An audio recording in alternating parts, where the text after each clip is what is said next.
বিরাট কোহলির test cricket থেকে হঠাৎ অবসর নেওয়ার খবরে চমকে উঠেছেন ভারতের সাবেক ক্রিকেটার সহ সকল কোচিং স্টাফ।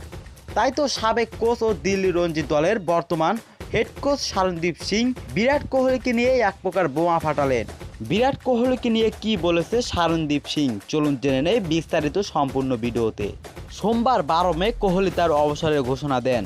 এর আগেও তিনি টেস্ট নিয়ে নানা পরিকল্পনার কথা বলেছিলেন বলে জানান শারনদীপ সিং। শারনদীপ সিং বলেন, আজ সকালে যখন বিরাট কোহলির অবসরের খবর শুনলাম তখন এটা আমার জন্য অনেক বড় একটা চমক ছিল। আমরা রঞ্জি ট্রফির ম্যাচ নিয়ে কথা বলছিলাম, সে খুব মনোযোগ দিয়ে খেলছিল। কোহলি শেষ কিছু দিনে রঞ্জি ট্রফিতে খেলেছেন এবং টেস্ট ফরম্যাটে ফিরে আসার জন্য প্রস্তুতি নিচ্ছিলেন।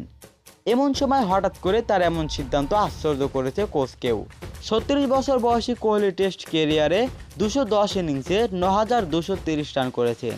তার শতক আছে 30টি ও অর্ধশতক 31টি। তার সর্বোচ্চ স্কোর 254 রান। ভারতের হয়ে টেস্টে কোহলি আছেন রান সংখ্যার তালিকায় চতুর্থ স্থানে।